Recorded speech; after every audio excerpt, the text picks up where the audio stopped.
दर्शकों नमस्कार। हमीरपुर से सरकाघाट बाया टौणी देवी समीरपुर अवादेवी का सफर अगर किसी ने करना हो तो भूल कर भी इस ओर न आए। वजह साफ है, नेशनल हाईवे 3 बन रहा है। 2 साल हो गए हैं, ना ही सड़क की खुदाई पूरी हुई है और ना ही डंगे पूरे हुए। सड़क पर पड़े गड्ढे खूब उछालते हैं। वाहनों की हालत ऐसी हो गई है जैसे कहीं कबाड़ से खरीद लाए हों। लोग परेशान हैं और चिरनिद्रा में सोई निर्माण कंपनी की उदासीनता से भी हैरान हैं। वहीं दुकानदारी भी ठप है क्योंकि ग्राहकों ने रास्ते बदल लिए हैं। बाईपास अधूरे हैं। दलदल से भरी सड़क कई सवाल खड़े कर रही है। कोई पूछने वाला नहीं क्योंकि शायद जिम्मेवार लोगों की जुबान पैसों से खरीद ली गई है। DPR अलाइनमेंट और क्वालिटी को लेकर कोई जवाब नहीं देता।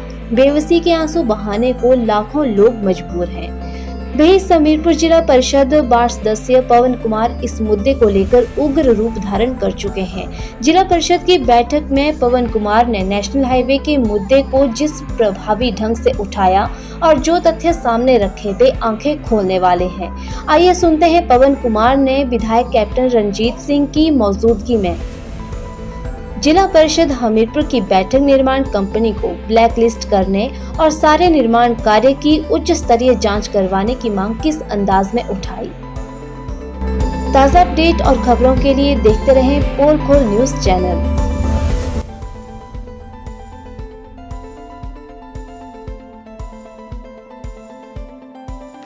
NHAI की तरफ से है कोई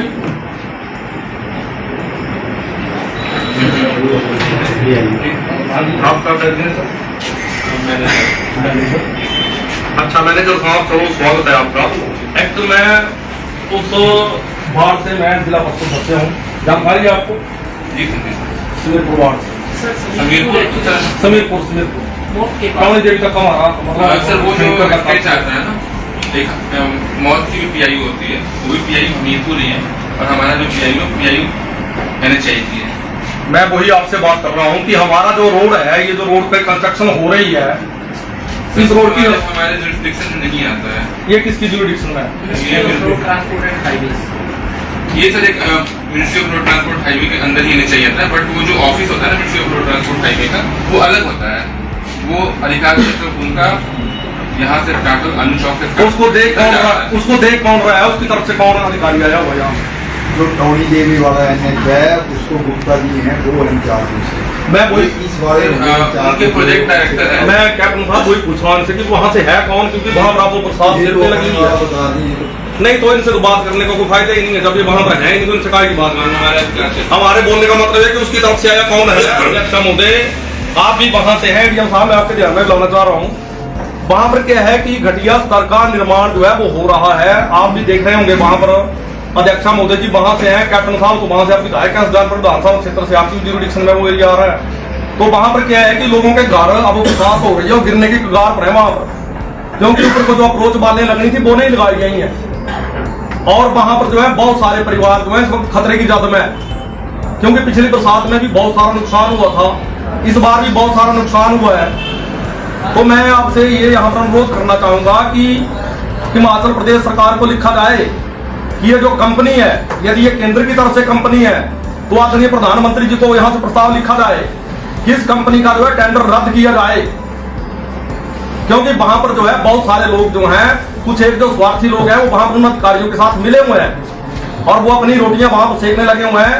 और मेरा कैप्टन साहब आपसे अनुरोध रहेगा कि आप इसको विधानसभा का जब आप सत्र चलेगा तो सत्र में इस बात को आवाज को बुलंद कीजिए, क्योंकि इसको कंपनी को ब्लैक लिस्ट करवाना बहुत अनिवार्य है। क्योंकि कंस्ट्रक्शन के काम तो बहुत सारे हुए, हमने भी देखे, प्रदेश में भी देखे, देश में भी हम लोग अन्य जगह भी जाते हैं, लेकिन वहां पर आप ये देखिए कि कम से कम 1 फुट एक डंगा जो है वो 100 फीट डंगा लग रहा है निचली साइड से, लेकिन ऊपर जाके उसका जो बच रहा है वो सिस्टम वो सिर्फ 1 फुट का है, क्योंकि धीरे धीरे ये डंगे जो है गिर जाएंगे और गिर भी रहे हैं, पीछे गिरे भी हैं, बहुत सारे डंगे वहां पर जो लगाए वो गिरे भी हुए हैं।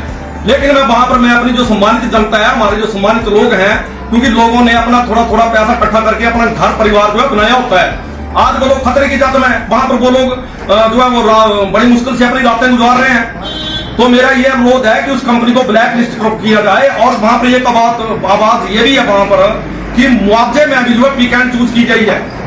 तो वहां पर जो है पुणे उसका सर्वे हो और किसका कितना नुकसान हुआ है उसकी भरपाई जो है प्रॉपर तरीके से होनी चाहिए। और इस कंपनी को, ये चाहे मुझे इस कंपनी के बारे में जानकारी नहीं है, हालांकि लोगों के फोन आते हैं, मैंने जानने की कोशिश की लेकिन इसके बारे में मुझे प्रॉपर पता नहीं चल पाया है।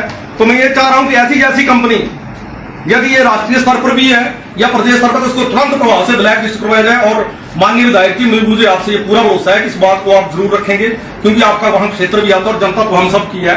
और इस कंपनी को तुरंत प्रभाव से आप जो है ब्लैक लिस्ट करवाइए, और जो लोगों का वहां पर मुआवजा बनता है। और दूसरा IPH विभाग की तरफ से वहां दिक्कत रहती है, क्योंकि वहां पर पानी की वो पाइपें बीच में टूट रही हैं। या तो कुछ एक राजेश जी, आप बहुत कर्मठ व्यक्तित्व है, बधाई भी आपको, आप एक्सपीरियंस बनता और आप इस हाउस में आए, बधाई आपको। लेकिन यह है कि आप उसको सुनिश्चित करें वहां उस क्षेत्र को भी, यदि आपकी ज्यूरिडिक्शन में, मुझे लग रहा है आपकी ज्यूरिडिक्शन में ही आता है उसाना रोड, तो आप उसको देखें, वहां पर जो लोगों को पानी की व्यवस्था नहीं है। और मैं NHAI की माध्यम से जो भी यहाँ पर है उनसे मैं ये कह रहा था कि वहां पर हमारा एक जो है वो वहां पर हेल्थ डिपार्टमेंट का एक छोटा सा पंजोत में पड़ता है हमारा 5 स्टेशन, तो वहां पर जो है वहां पर रोड की जो है बहुत आवश्यकता है। वहां पर रोड नहीं बनाया गया, रोड कितना सारा 20 मीटर। आप वहां पर मान लो कोई व्यक्ति आ रहा है या नीचे से हैंडीकैप ही है या किसी की टांग ही टूटी हुई है, तो वहां पर कम से कम गाड़ी तो ऊपर तक जानी चाहिए। तो कृपया आप उसको इंश्योर करें। शायद पिछली बार मैंने आपसे बात कर दी थी उसके बारे में, मुझे मेरे से बात नहीं होनी चाहिए सर आपकी। आपसे बात करने मैं उनको कन्वे करूंगा सर, कन्वे एक हफ्ता तो हो गया, चलो कोई बात नहीं, तो आगे हम ही कर लेंगे अपने तरीके से।